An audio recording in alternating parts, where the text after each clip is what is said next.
Cades Cove, which was once known as Cades Cove, is the largest outside museum in the Great Smoky Mountain National Park. The park has preserved the cove to make it look just the way it did in the 1800s. The Carter Shields cabin is a home that George Washington Carter Shields lived in after being wounded in the Battle of Shiloh.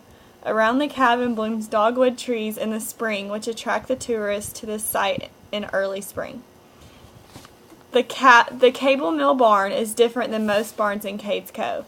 This barn has the cantilever design, which has the stalls in the middle of a loft hanging over both sides of the barn.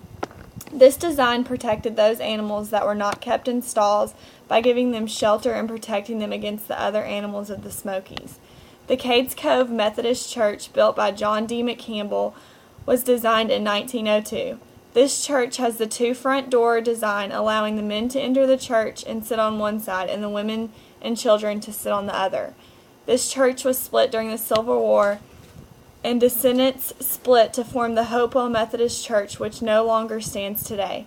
Rich Mountain Road, which was once called Cades Cove Road, is a route through the park between Tuckaleechee and Cades Cove.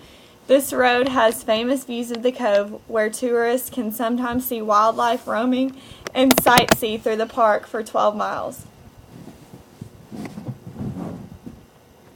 The road is still open during the winter season, and tourists can still catch scenery that is eye-catching.